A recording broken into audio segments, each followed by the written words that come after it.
Welcome into the Illinicast. I'm Austin Berkland, Sonny Verma alongside me, and this is the Illinicast, part of the Armchair Illini Network. And we have a new big man, Sonny, 7'1", Tomislav E. Let's see there, Ivisic? Tomislav Ivisic. There we go. There we go. That's going to be a tongue twister for a little bit, but we'll get used to it. Brad Underwood said Tomislav is the modern day five man who fits right into our style of play as a big who can space the floor. He can play pick and rolls, is an elite passer, and step out in space and shoot threes. He's also a very good rim protector. Tomislav has played a lot of high level basketball against older established competition. That experience has made a tremendous impact on his development, and we are excited to add someone with his skill and versatility to our program. Sonny, what are your initial impressions of this 7'1" Croatian? Love it.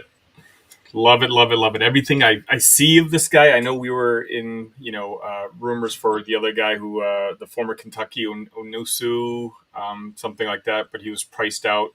I think the skill set of this kid is it's perfect for what Brad Underwood wants to run offensively. The guy can pass, the guy can shoot. Yeah, he didn't take that many 3-pointers, but he's an 80% shooter from the free throw line, which tells you that as a whole, he's a pretty decent shooter.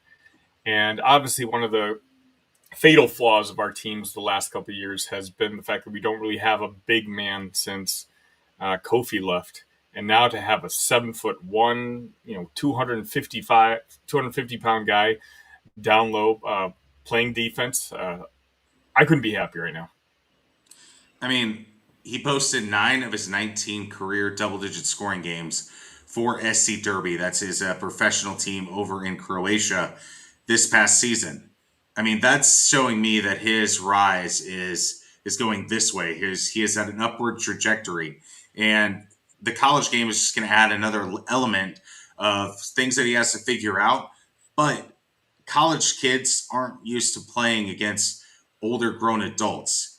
Tomislav has done that. He's not going to be intimidated by some 18-year-olds coming in, 19-year-olds. It's going to get college is a younger game this next year compared to years past because the COVID guys are starting to go away. So having that veteran presence down low, a guy that's been there, done that against professionals, that is going to be one heck of a player to be joining the Big Ten. I'm glad you brought that up because I certainly was about to. The fact that this kid's, was he 20 or 21 years old, I think, Yeah, already. And 21. he's not a high school kid, in the States here in the AAU where that game is all finesse, running up and down. It's not very physical. This guy is playing against men, like legit former NBA players, and he put up a pretty decent stat line for his age. So usually what you're kind of concerned that when a player makes a jump to the college level, like a Hansberry did last year, you have a concern about how they're going to deal with Big Ten physicality. And we're a bruising league. We've always been a bruising league. But this guy has already dealt with it. And he's 21 years old. He's going to be older than most kids in college at this point with the way the game is going. So I'm not worried about that. Again, big size. You have Fletch working on him for a year, 2 years. I think he's got outstanding NBA potential with that size, and just got to work on that shot a little bit. And yeah, it's nice because we've seen other teams in the conference. Michigan got Golden. Indiana's been just collecting bigs over there in Bloomington. It's nice that we kind of have an answer to all that. It was going to be tough to throw Hummerkaus or Morez Johnson against some of the other bigs that we're going to be playing night in and night out. But having a guy like Ivisic, puts us in a similar tier to where the other guys are at. Yeah, he needs a touch more physicality to his game defensively, in my opinion, based on the highlights that I've seen. But that's where Fletch will come in. And it helps that he's 7'1" when you can stick your arms up and be just fine defending the rim. There will be guys that can out tough him a little bit down low, but he is going to impact so many guards coming into the paint. against him, because you're going to have to at least think about it. You're going to have to adjust your shot just a little bit, because that's a long wingspan to deal with. So, as of now, what do you think the starting lineup is? I know we kind of talked about this in the last episode, but let's do it now. Now that everything's, we have a new player to talk about. I think Ivisic is a starting five. I will use the position numbers just out of ease of remembering who we selected. 4 Hummerkaus, 3 3 Ty Rogers, 2 Trey White, and Kylan Boswell at the 1.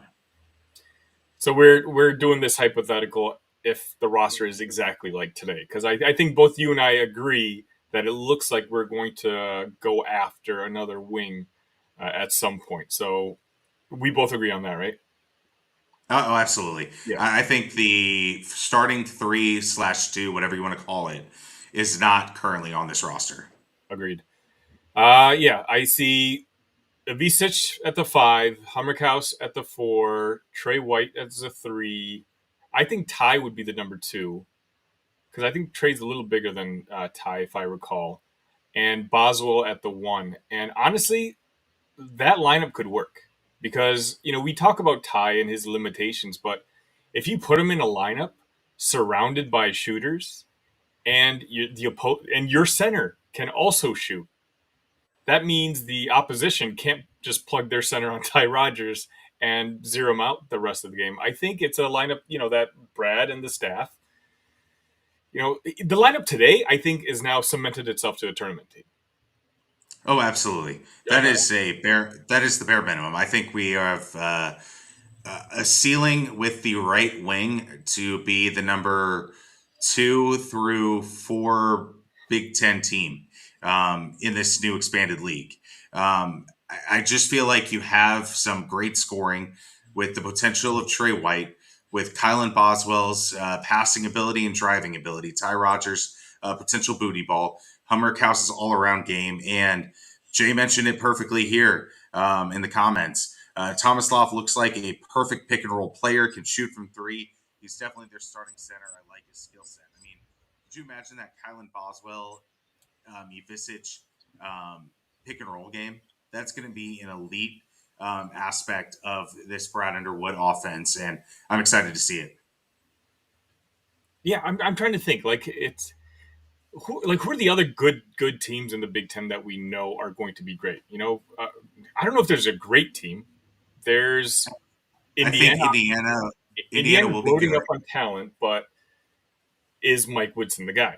It's like Right. it's one of those where it's not like last year you knew Purdue was going to be good. Purdue was returning everybody. They've got Matt Painter, one of the best coaches in the country. It was just it was an assumption that they were going to win the conference, and that's exactly what they did.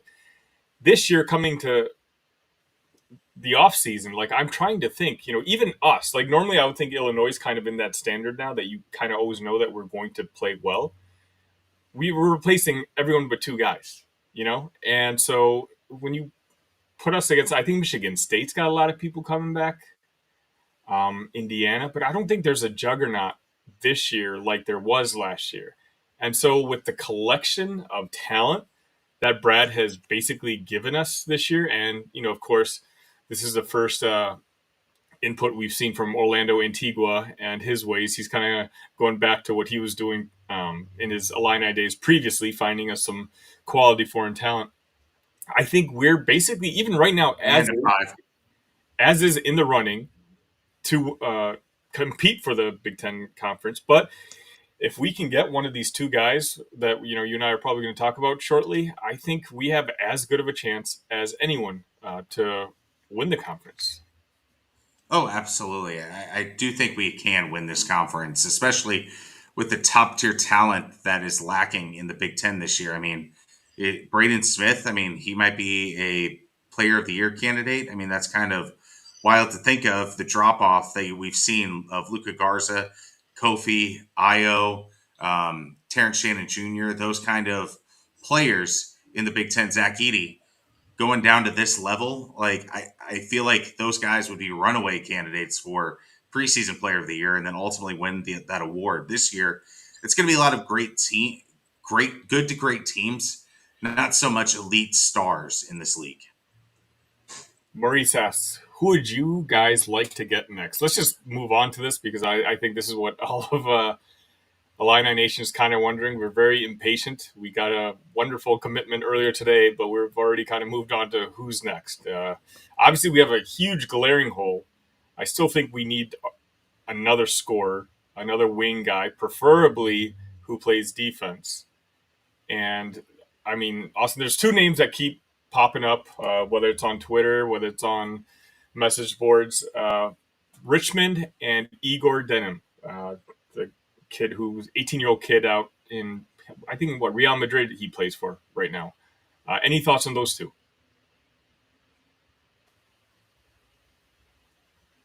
Yeah, Igor Demin is one of the major options on the board. He is a 6'7" player, can score at all levels of the basketball court.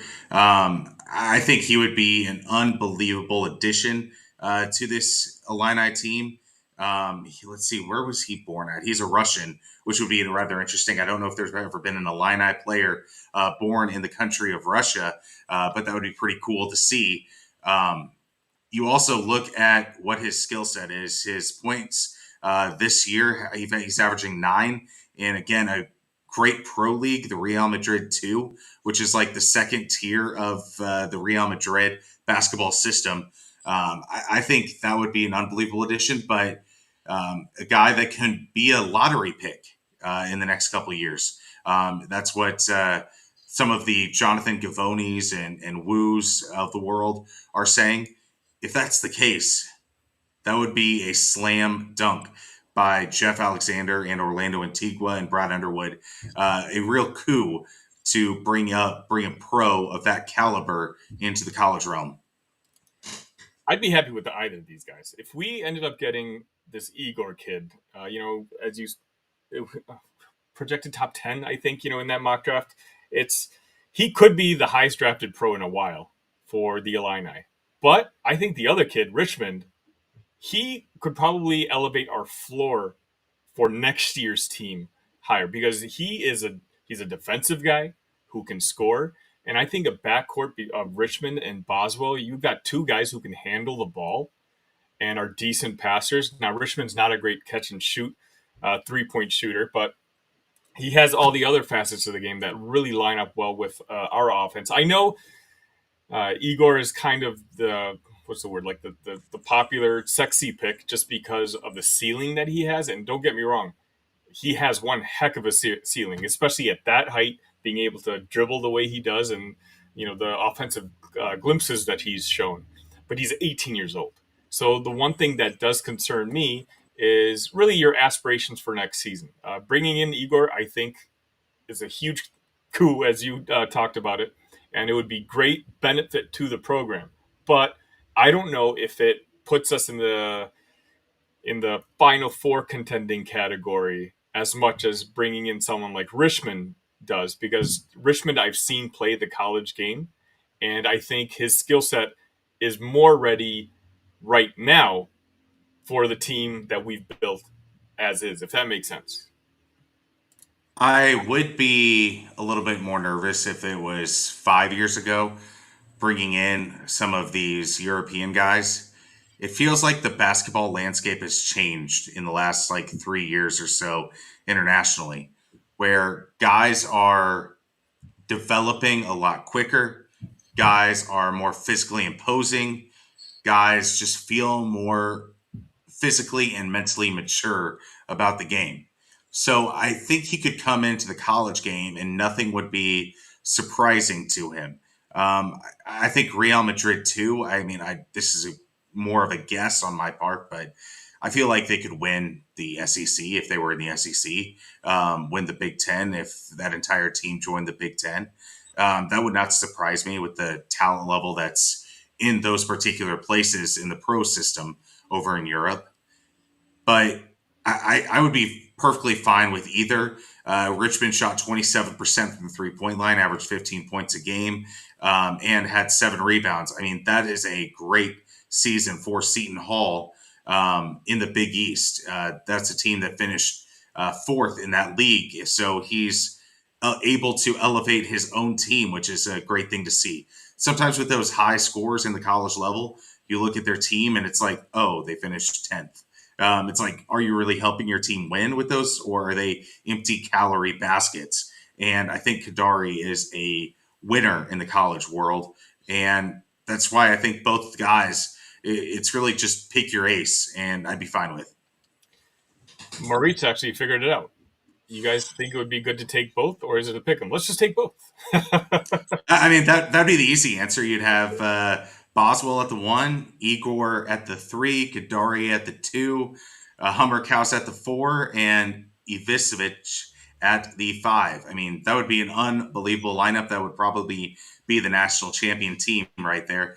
I just don't think we have the NIL funds to Yeah. do that particular move, because you're competing with the likes of pro teams there that have natural money sources there. Exactly. That's what we got to keep in mind.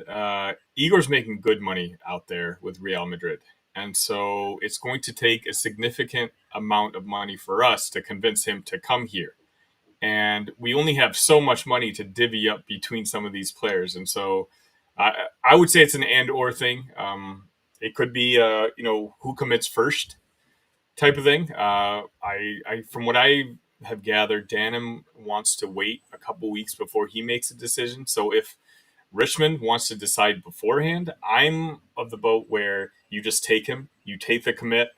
Better to have one, on your roster, and at least even with Richmond, I think again you have Elite Eight, maybe Final Four ceiling, which is all you can really ask for when you rebuild a team when you're replacing all but two guys.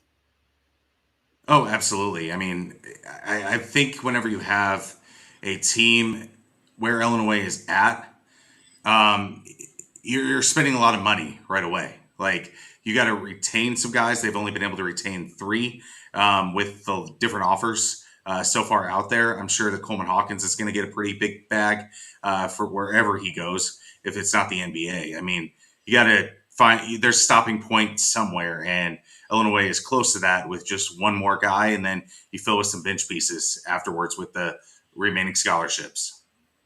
So let's kind of talk about that then. Let's just say we get a wing. We're going to have, 2 or 3 scholarships left. Now, the rumor going around now, which I'm sure you've heard, is that a player who entered the transfer portal may actually end up coming back. And that I'm talking about is Nico Moretti. And I think if Nico ultimately decided to come back and play a role as a backup, maybe third point guard, have another year of just work on his strength, his shooting, I think that could be a win-win for both sides. I think Nico could play decently at a lower level college, but if he wants to stick around and play for a bigger program, somewhere where he's comfortable with, obviously, remember, he's another guy who came from overseas, so he may be comfortable in Champaign. And I think if ultimately the way this roster is kind of filling out, if he wanted to take the last scholarship, because Brad tends to keep one open just in case, but if Nico wanted to take the next to last scholarship, I think that'd be win-win for both sides. I mean, Moretti's a guy that's used to seeing big time programs in action. So I don't know if he's the type of guy that would want to go to a Missouri Valley or a lower tier level, because he would miss the all the good things that happen on a team whenever they become really good. He saw it with his brother in Texas Tech, where his brother was a big time player on that Texas Tech team with Terrence Shannon Jr. So I think he wants to stick around at that kind of level, just to embrace the winning, embrace the stardom that comes with that, even if you're not a starting player. I mean, heck, Luke Goody was a household name in Champaign, even if he wasn't a star player in Champaign. I think the same thing can be said with Nico Moretti if he's stick around another year, even with limited playing time. Would you want to keep the extra scholarship open, or do you think Brad should just fill it? I think that's a little overrated. I mean, looking back at history with Illinois keeping a scholarship open, you're really only guy that you've got, even under Brad Underwood, go back to John Gross, was Kipper Nichols. I mean, Kipper was a guy that came in at the spring semester and sat out and played the next season. I don't think it's truly valuable. I think you want all horses ready all at once because there's not really with the turnover in college basketball anymore, it just doesn't really matter that much to me. Actually, Autistic's right. Yeah, Dane was a guy who he got midway through the season. Uh, Okay. so good call on that. Maurice did ask, Moretti possibly might come back. There's rumors out there essentially that the split was very amicable, and Moretti was kind of just covering his bases. The staff couldn't promise him anything, and we had a lot of scholarships to fill. So Moretti, just in case we ended up getting a couple more guards than he was comfortable with, he wanted to know that he had the ability to move on to a different school instead of just being stuck, as a fourth point guard or whatnot. So I'm not saying it's going to happen, but from my understanding, that again, if we get another wing like that, it's expected. I think Moretti could probably take that extra scholarship and just be like the third guard, which I think he'd be a little bit more comfortable doing off the bench. But I'm not reporting anything one way or the other. All I'm saying is these conversations have been happening, and unlike I don't think Coleman's coming back, obviously, and especially with this Ivisic signing, I don't think there's any way for him to come back. I think of all the guys who transferred out, Moretti does have a pretty decent chance of returning to Illinois. Yeah, I mean, and the other guys have came in and already committed. So Luke Goody already at Indiana, obviously, and Dane Danger is already at Memphis. So those guys can't come back. They've already established their commitments. So it would really be down to Coleman and Nico, and Coleman is probably not coming back. So Nico Moretti, I think your stage is set for a return to Champaign. Jeffries, thanks for watching. How about Kadari Richmond? Yeah, Austin, I just kind of referenced him a little bit earlier. I would be very happy with him if he decided to commit to us. I know it looked like he was going to St. John's, but that seems to have cooled off maybe slightly because they got another commitment today from another guard. And I mean, St. John's has money, and obviously Slick Rick's out there, so you never know what he can actually pull off. But I think Richmond's still visiting Oklahoma. I think this weekend, if I recall correctly, but it's going to be a battle. I know we've talked to him. Orlando's on him. I think he's the lead for Kadari, and whenever Orlando's the lead on anybody, you have to take it seriously. My opinion from earlier was I think Kadari is the best case scenario for the team next season. I think his addition with his play on defense, Boswell's a good defender. Richmond's a good defender. I think that would really help because I don't know how good of a defender Hummerkaus is going to be, and we'll see, how the rest of the lineup fills out. But I'd be super excited about Richmond, and I'd be very excited about Denim as well. And he had a really strong end to the season. You look back at his scoring outputs from basically February 7th on, he only had one single digit scoring game, and that was in the NIT first round against St. Joe's. But you look at his 21 points against Indiana State in the NIT championship, which Seton Hall won, 15 against RJ Melendez in Georgia, 16 against UNLV, and 11 against North Texas. And then in the quarterfinal loss against St. Joe's, 13 points, St. John's, pardon me, 13 points in the Big East quarterfinals. So he did have a strong end of the year, which is always great to see.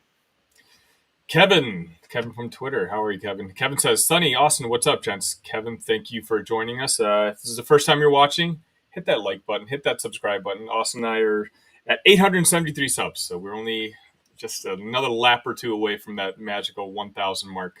We're going to try to be doing this, going live as soon as there's ever any breaking news for the Illini. So the quickest way to get our content is to go ahead and hit that subscribe button. TJ says, what about Jalen Wells from Washington State? Great defender. I think Illinois needs a little bit more scoring in that particular aspect of the game, with knowing how The roster is already set. I think you need more of a lead dog scorer. That would be a real like Bruce Weber-ish kind of transfer in. Just a guy that plays tough defense. I think we need a little bit more scoring output from that last major transfer edition. Yeah, I like Wells, but I think the guys that we've basically acquired right now is we don't need Wells as much when we have a guy like Ty Rodgers on the team. I think what we need now is a guy who on the wing we can kind of just throw it to and be like, hey, can you get us a bucket? Can you get us some scoring? The Terrence Shannon role, it's impossible to fill, but that is the type of role we kind of need filled. Like just the guy who is going to be capable of getting us 15 points a night in the Big Ten. Kevin follows up, says, I'm sure we're getting a wing, but do y'all think we go after a backup big? I think we're good on the big. I think I would like one more just for fouls. I would like one more. Maybe it's a veteran that wants to just be a part of a winning team, just to help Tomislav out, help Merez out in terms of not pressuring them if there's a bunch of fouls in say a Purdue game. You're going to need that guy that's just going to eat up a couple minutes to give those guys some relief. So I would like one more big, I think, to round out the roster. I'm just trying to think. Like, okay, so you have Ivisic, then you have Hammerkaus, and then you have Booth coming off the bench. You have Morris Johnson. I forgot about Booth. I mean, it's been so long since that commitment happened. I Yeah, mean, that happened like 3 weeks ago. Yeah, I mean, 3 weeks in the transfer portal world feels like a year. Right. So you have Booth, you have Morez Johnson, of course, who's going to play switched around with a 4-5. I don't know if we have a scholarship for a big who wants meaningful minutes. I think if we have, a mid-major big guy who just wants to play his final year of college basketball at a bigger program, maybe, someone who's willing to accept a bench role, a guy who, may not play every single game, that might be a possibility. But when it comes to finding a meaningful big, I think we have a lot of talent there. And I honestly believe that our front court at this point can almost compete with anyone else's in the Big Ten. And that says something because a lot of our rivals in the Big Ten really loaded up on their front courts this offseason. Yeah, a lot of loading up on the front courts, but also a lot of losses on the front court to some Big Ten teams, and most notably Zach Edey of Purdue. So there is an opening on who's going to have the most dominant front court in the Big Ten this year. Check it out. It says, we aren't getting another big. We are lucky we have one. That's true. And which, I mean, it wouldn't be a star big by any means. We're not talking about eating a chunk of NIL with a guy to get him to come. It would just be a serviceable guy that can come in and just hang out kind of thing. Maurice says, I think Morez is the backup, right? Yes, absolutely. What a backup. I mean, think of Illinois teams past where a guy like Morez Johnson would have the world of expectations thrusted upon him. And now we have a guy that played in the Nike Summit International versus USA team. And he's going to be the sixth man. What a lovely world Illinois basketball is in right now, that guy's a bench player. I mean, this tells you how good we have it as Illini fans. I think, Maurice, I don't know if you heard me say this before, but I think in an ideal scenario, Morez plays maybe 16 to 20 minutes a night next year. We get glimpses of the type of player he's going to be in the future. Because I think talent-wise, his sophomore year, he's capable of being all Big Ten. He is that good. He is that talented. Again, there's always just an adjustment period for bigger guys to come into the league. But I think he's immensely talented. And I think, him playing with a guy like Ivisic is perfect. Ivisic will be able to take on some of the more physical bigs offensively. So Morez is on the defensive end. So Morez doesn't have to necessarily. And so we're very lucky to have Morez. A couple years ago, we'd be counting on Morez to be our best player. Oh, for sure. Just like I would assume it. I think Io's a better prospect, obviously, than Morez Johnson. But they're the same kind of caliber, at least from the rankings perspective. I think just guard is much easier to transition into the college game than it is for a big. If Illinois could get Igor, can he play the two at 6'9"? Whew. I mean, he can. I think he can. He has the I think skill he can. set. Yeah. I mean, that would be just an unbelievable number two. Like, could you imagine like you're a 6'3" shooting guard, and they're like, "Hey, this 6'9" guy, that's your assignment right now." That's just unbelievable. But we've seen it from Victor Wembanyama, a guy that is what is he 7'3", 7'2", Something crazy like um, and he has the ball carrying capacity of a shooting guard. So it's not obscene to think that a guy like Igor could handle the ball at 6'9" against some smaller two guards. I mean, he's a playmaker. And again, we talked about, I referenced this before as well. We saw UConn and we saw Purdue play in the national championship last year. Both teams have very, very talented players. The difference was UConn had length on those talented players. A team with Igor playing the number two, you have, okay, a 7'1" center in Ivisic. You have a 6'9" power forward in Humrickhouse. I think Trey White is 6'7". But he'd be playing the three. You have Igor at 6'9" playing the two. Am I missing someone? And then you have Boswell at the one. He's 6'2", but he's a big 6'2". Like He's a wide body. Yeah, he's a thicker guy. So you're talking about length. You're talking about disruption. I think that would be a pain in the butt to game plan for if you were one of the teams competing against them. I mean, absolutely. I mean, I'm watching some Igor highlights, and he has a nose for the ball. He is a guy that can get in some passing lanes, and his ability in transition is just unreal. If you get a chance, look up his highlights on YouTube. It is insane what he's able to do with his size against this competition. Jeffrey says they still need a two who can 3 and D. Yeah, definitely. 2 or 3, I think, depends on how the roster fills out, but you definitely need a wing player who can do either. Let's see. What about Poplar from Miami? Any thoughts on him? I mean, I think those two, Kadari and Igor, are the main guys that are they're going after. I think Poplar is like the 2B kind of let's shoot our shot, see what's going on with his NIL. But I think those two guys are the number ones. Yeah, I agree. I mean, I would be satisfied if we got Poplar. I don't remember much about him now, but I remember reading about him a couple days ago. And 13.1 points per game for the how tall University is of he? Miami, 4.8 rebounds. He is He's a 6 nice foot size, right? 3. 6'5", I think 6'6". 6'5". Yeah, that's what I thought. Yeah, 6'5". I think he's a good player, but my worry is that he might just be a good role player. And I don't know if I think we have a bunch of good role players now. And I'm hoping that we fill up that scholarship with a guy who can be one of our 2 or 3 best players on the team. And I just don't know if he had a fun Wooga can be that guy. Wooga Poplar, yeah. He was the 4th leading scorer on that Miami team. Nigel Pack, Matthew Cleveland, and Norchad Omier were the leading scorers for Miami above Wooga. So I like a guy that has already taken the realm of being the lead dog.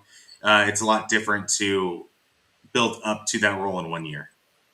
Brad P has a fun lineup idea. Put Ty at the point and Morris Johnson at the 4 and Humrickhouse at the 3. No one can handle that length. Yeah, I'd like to see a little bit of speed, though, and some true shooting ability there. So I don't know exactly about that lineup playing, but maybe it would be a tall lineup in case you're battling against a team like Purdue.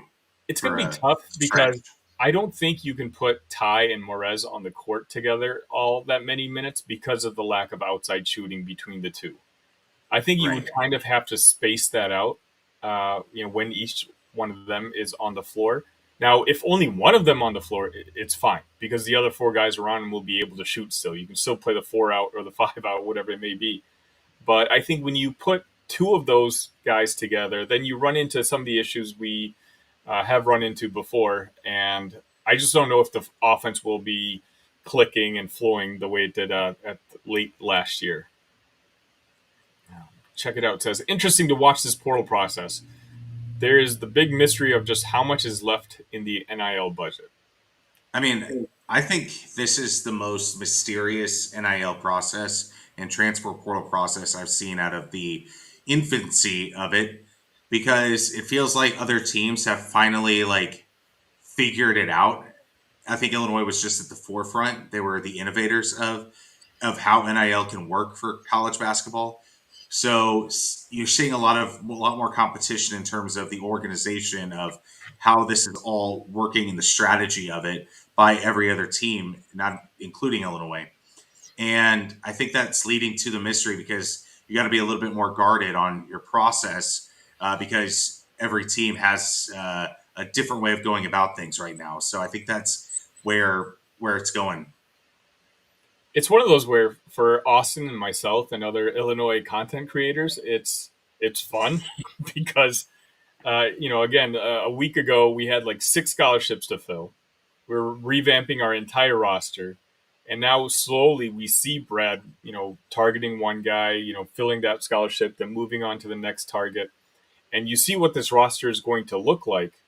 And quite honestly, right now, I'm very happy. I'm very satisfied. I like the team that we have brewing, especially if we do get potentially one of the two guys we've kind of talked about. But, there's other teams like Michigan State and Purdue who already know what their roster is going to look like. And for them, it's a simple wait and see process. NIL has changed. And we're very lucky as Illini fans that Illinois is a player in the NIL game. There's only a couple schools out there who are going to outbid the University of Illinois, and that's all credit to Icon. That's all credit to Josh Whitman, who's just done a great job of, rounding up the donors and the success of last year's team. I think the fact that we made it to the Elite Eight last year opened up the purse strings even more for some donors, just to get that monkey off our back. And, the NIL game, I'm not saying I love it. It's tough. This is not the sport certainly I grew up watching, and it's difficult to see that there's really no need to ever get attached to a player anymore. It really is now about the name on the front of the jersey than it is the back, because at this point, I think it's foolish to ever expect a player to stay on your team more than 2 years. That's the window you've got to look into. Every single player that you have on your team at this point is a 2-year max. If they say beyond that, consider yourself lucky. I mean, I think the immediate gratification of these players with their NIL transfers and all of that sounds really good. But I think there's a piece missing for some of these players that transfer away from Power 5 programs to another Power 5 is you think of jersey sales, where if you are a guy that's stuck around and you can still sell jerseys after you graduate, after you leave to the NBA after 3 years, where you are fully beloved, you are cemented with a legacy. I think a lot of these players are missing out, like, of being mercenaries, of having a legacy and the money that can come based on that legacy. I mean, I'm sure there were chances that Deion Thomas back in the day would have had to transfer because of the different situations of Illinois' recruiting violations and all of that back in the day. I think if he would have transferred, there'd been no way he would have been the voice of the Illini on the Illini radio network. I don't think he would have been this fan favorite, and having a record that has stood that amount of time, and now with the transfer portal probably will always be his record and that scoring record. I think these players are missing out on this chance for legacy and that legacy NIL that you're getting when you're 40 years old from Champaign people that just love you. I mean, you even think about that team with D, Darren, and Luther Head. Yeah. In today's day, some team out there is going to offer Darren a lot of money, or some team's going to go to Luther Head and be like, "Hey, you're the third guy in that bunch. Why not be come here? We'll pay you $500,000 and be the lead guard on our team, and this will help your draft status, this and that." It's a completely changed time. It's a Yeah. lot of the beloved teams that we had in the past. There's just no way of it happening anymore. I mean, in that aspect, Purdue. We'll see if they can do it. Because that's what they're going to try to do. I think they're taking 6 freshmen this year. I think that's nuts. I think, maybe what Brad's doing is a little too extreme as well. But I think what's going to work in today's game is somewhere in the middle. So, we'll see I, how they handle it out there. I mean, Jay is right in his comment. I'd rather have this new team than what Illinois has lost in the portal. I'm just talking about the sport as a whole, in terms of college basketball fandom and the way that these players are missing out. Like, I'm talking about like even a kid that's playing at the University of Virginia or something, with their legacy that they could possibly have at the end of their 4 years, being a Cavalier. So, it is just a different time. I got to quit thinking about the old days of college hoops. This is a free agency style way of roster building, and you have your few foundational pieces if you're lucky, and then you fill around them year after year. And like I said, even though times have changed, we're very fortunate that Illinois is geared to succeed in college basketball 3.0, or whatever version that we're about to enter right now. We're not one of the teams that, look what's happening to Minnesota. I mean, they finally had a good year. Coming into last year, Ben Johnson was rumored to be the first guy fired. And they have a season of the ages. They, have a fantastic year. And then the very next offseason, NIL kills them.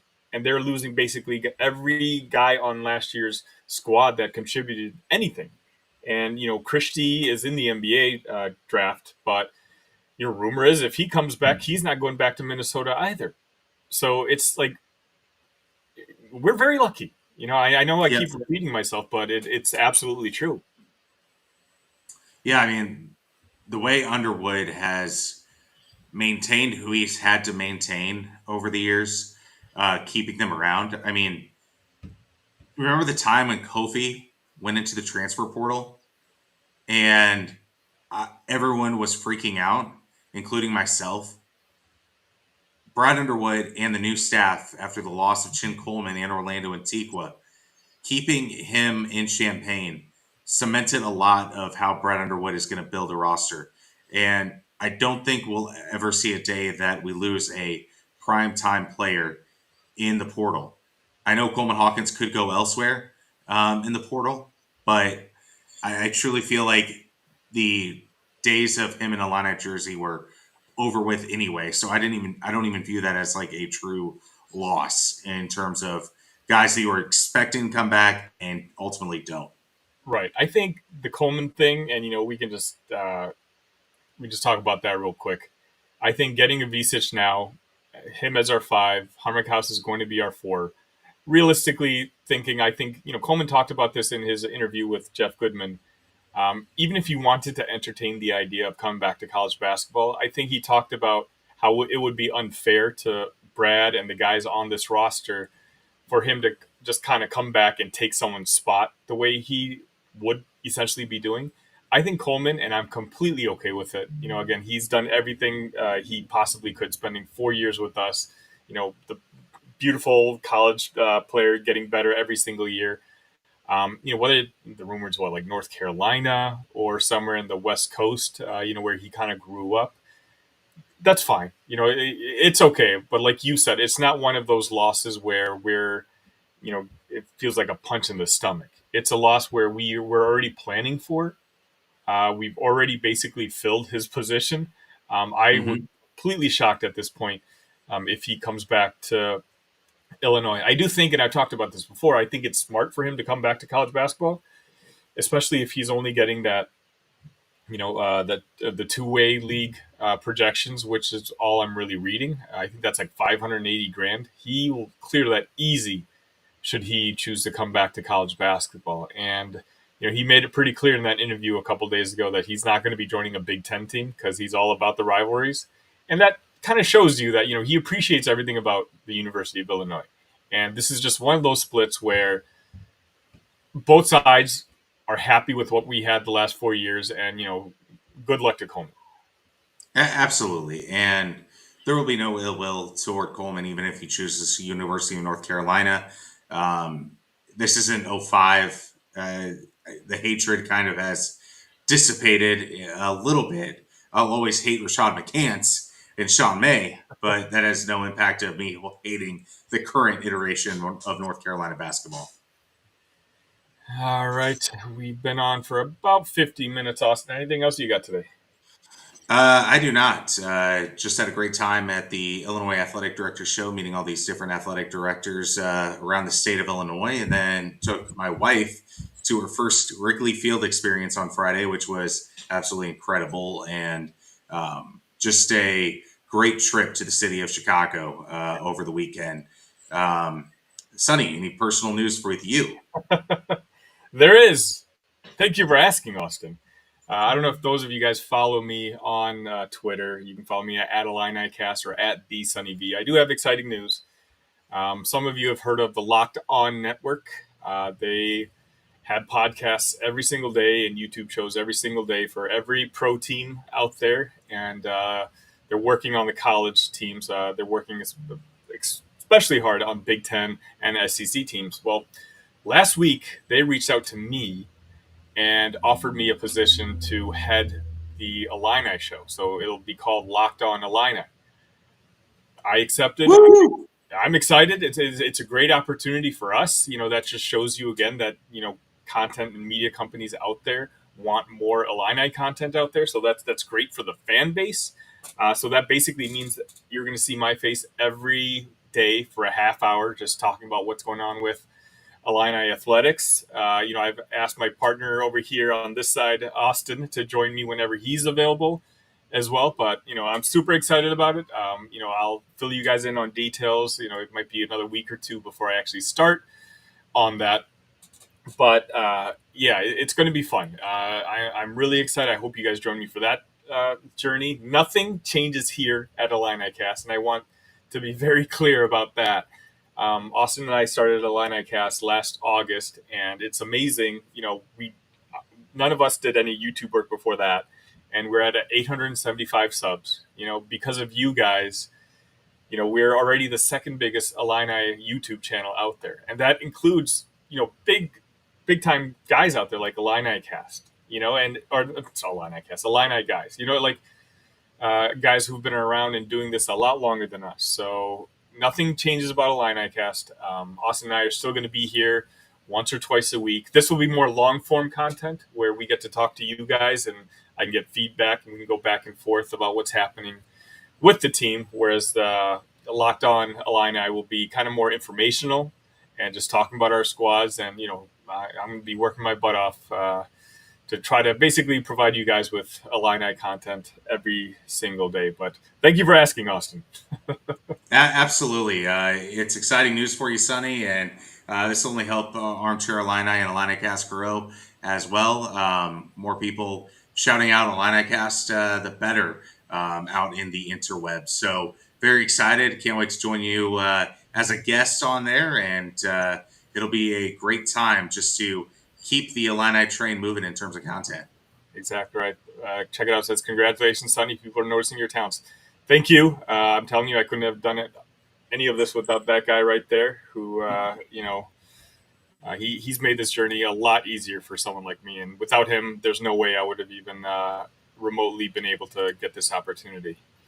Jackson says, let's get it to 1,000 subs before the end of this month. I love that idea. We're May 6th. Absolutely. May 6th, we need about 125 more. So if you don't mind, just take a look, see if you're subscribed. Sometimes we're just going to show up on your algorithm and you don't even realize that you're subscribed to the channel. Smaller channels like us, it really matters. Just hit that subscribe, hit a like button. I don't know how many likes we're at right now on the video, but it's free to you guys. We never ask for any money. It's not about that at all. We're just sitting here trying to provide you guys with the best Illini content we're capable of doing. And, again, you can find us here at Illinicast. At some point, you'll be able to find me on Locked On Illini. If you're looking for written content, you're not going to find it any better than Armchair Illini. Those guys are churning out articles like crazy, so definitely check them out, both on Twitter and their website and whatnot. And anything else, Austin? No. That will be this edition of Illinicast, and we have 3 more scholarships available as of this moment, and we'll be there live whenever each one of them is filled, or if there's another one that comes open. Who knows? With the crazy world. I did just remember, Austin, we have a very important interview tomorrow night. That's right. So listen, those of you who are not subscribed, you absolutely want to subscribe tomorrow, because we have, should we just say it? Yes, absolutely. Go for it. We're just going to say it. Tim Sinclair, notable Illini alum, the voice of Illinois college basketball, Chicago Bulls basketball. He's the arena announcer for the NBA All-Star Game. I believe he does the Chicago Fire, and now Chicago Bears, I believe. Chicago Bears, and also he's on a State Farm commercial. So Tim is going to be joining us tomorrow night, and I think it'd be fun if we do it live. We'll see how open he is to doing that, but we're very excited about that. It's the off season, so Austin and I are trying to come up with ideas to really, keep you guys engaged. And I think having one of the most popular and successful Illini alums, that's definitely one thing I'm really looking forward to tomorrow. And a challenge for you, if you want to tweet at Illinicast or at myself, AB1132. If there's a topic that you want to see covered on the Illinicast, we'd be more than happy to try to find a guest that could fit that mold as well. So we'll keep our ears out and keep our eyes open on guests that could be great additions to the Illinicast repertoire or arsenal throughout this off season and even going into the season. So just let us know what kind of content, or if there's a particular guest that you think we should have on. I always like a little challenge on booking things for my Jeremy Warner days. So I'll be happy to try. So just tweet at us, comment below on this video, and we'd be happy to try to find those guests that can make Illinicast even a better place for content. And let them know, too. If there's a certain guest, you tweet at them, hey, I think you should come on the Illinicast. So let them know that we exist. Again, this is just as much as your guys' show as it is our show. This is just Austin and I just hanging out with a bunch of Illini friends of ours. So, yeah, absolutely. If there's someone you want to see us on, whether it's a Illini alum, another content creator, whatever it might be, just let us know. Austin and I will work on it, and we're going to try to make this off-season not feel like an off-season when it comes to Illinicast. But is there an off-season anymore? Not for us. Not for Illini fans. Not now while Brad Underwood's in charge. Absolutely. And then there's the transfer portal for football, and I feel like those additions will be coming in soon, whoever that may be. So, again, we'll be covering it all here on Illinicast. As for this episode, we are going to wrap things up. This has been the Illinicast, part of the Armchair Illini Network. I'm Austin Berkland. That's Sonny Verma, and we thank you so much for joining us.